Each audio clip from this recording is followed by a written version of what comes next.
Ladies and gentlemen, again, welcome to Global Leadership Perspectives. And today I would want to briefly give my take on the bipartisan approach that has been fronted by the two political side in terms of bringing a truce where the political challenges are concerned. And so, and again, I have to begin by stating that dialogue can be an option, of course, and it is an option of providing a solution, especially to the context and stalemate that we are facing as a country. Dialogue, and as I've always insisted on other platforms, that dialogue can and is one way that can be used to really provide a credible solution to us, to the current stalemate that the country is facing. But having said that, then one of the questions perhaps that is lingering your mind is that is bipartisan an approach is bipartisan as an approach sufficient enough to provide solution to this issue? And what of bipartisan approach, where a number of stakeholders not just limited to the two political parties are brought on board in terms of looking for a solution where the stalemate is concerned? Well, we understand that the UDA party, the side of the government, they are insisting and their option is limited to parliamentary option. But then the argument of the opposition, the team of Raila Odinga, they are arguing that to them as Mio, yes, they are giving themselves to the parliamentary option, but with others, not limited to it. And so that in itself, it is something that need to be properly scrutinized, and of course I want to believe that there'll be a way forward. But then with the two divergent opinion from onset, even before the two teams with the people they have selected to represent them in this dialogue begins, I have a few hypotheses that I feel that will probably will make the bipartisan approach or dialogue not a success. And of course, it has come out clearly for those of us who are following news and these events. But these are things that I had already mentioned on some other platform, but I just felt like also bringing them to our attention once more again. And the first hypothesis that I feel the bipartisan approach may not be a success, and I'm saying may not because I'm giving them the benefit of doubt, but by all indication of analysis, one, the absence of political goodwill will completely strangle the whole process, and it will fail flat on the face. This is because most of these politicians and most of these parties, they are selfish in nature. As much as they are not being brought together by a particular interest, then believe me or not, nothing will happen. Unless there is a certain interest that is pulling them together, if that interest can unite them as a common denominator, then it will be successful. But because of different political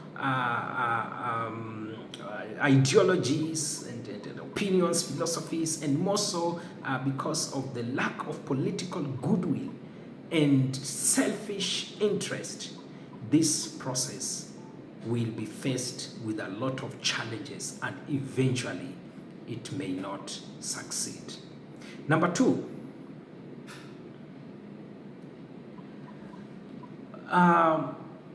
the process itself, it is being taken to the parliament.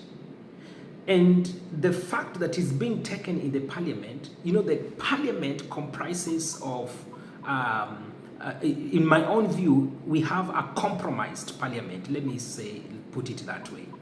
The parliament is highly compromised. And apart from that, it is highly polarized. Compromised in the sense that there is no credibility amongst these members of the parliament to a larger extent. Because even if we put really things as they are, the current party that is supposed to have the majority in terms of both parliament actually is supposed to be Azimio. But of course, after the president was sworn in, there's a way they pulled some strings and pulled some members of the Azimio, brought on their side, and then they claimed that they are the one who had the majority. But the fact remained, the Azimio had the majority and they were shortchanged.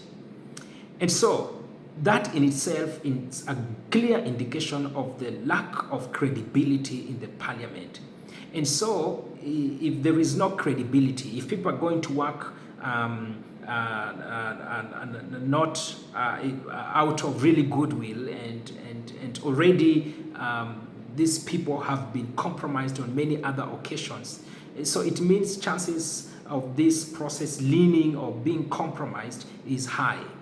Because the ground itself is already polarized, so there's no way you can trust or entrust credible, serious things such as this bipartisan to such a environment. It is going to be toxic to the process, and the process may collapse. Number three, it is designed to fail, the process itself, in my own view. The reason why I'm saying it is designed to fail, it is because, one, even look at the members that the president, the side have chosen. When you look at it keenly, chances are that the members might have been clearly chosen for the purpose of even derailing the whole process.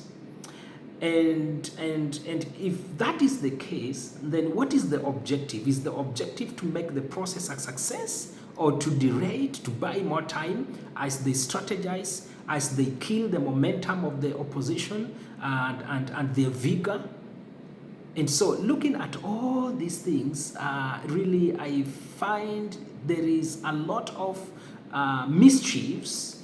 There is a lot of indication that this process is somehow anyhow designed to ensure that it is going slow. And this is more so a strategy from the side of the government, because I believe the opposition will want very swift solutions where this is concerned, so that if in the event there is no solution in this process, then they may opt for a different approach where this is concerned.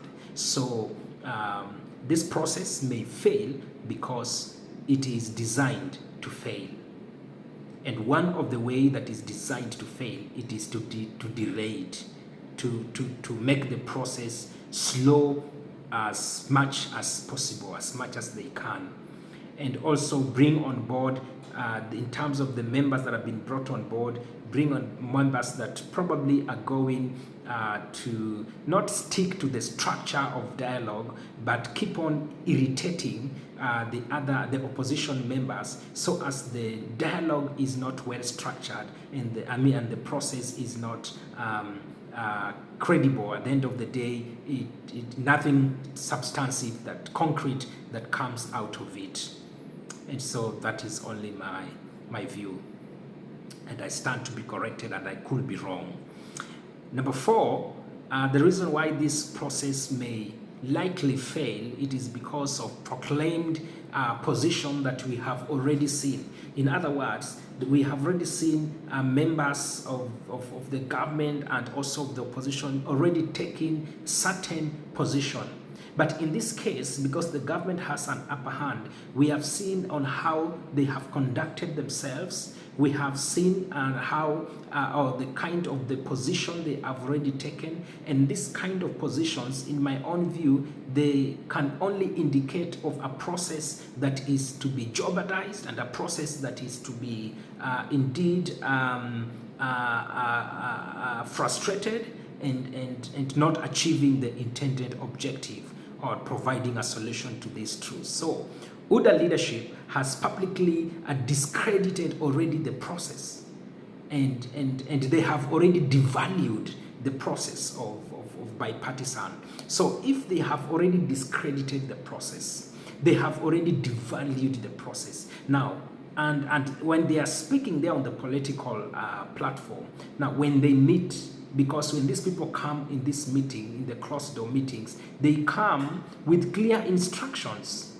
And after the meeting, they report to them and they look at it and they are told exactly what needs to be done. They report, they will definitely report to their masters and according to their structures. And so if already the process has been discredited, if already the process has been devalued, then why would we expect otherwise from it? We can only be realistic enough and say here, this process will likely fail.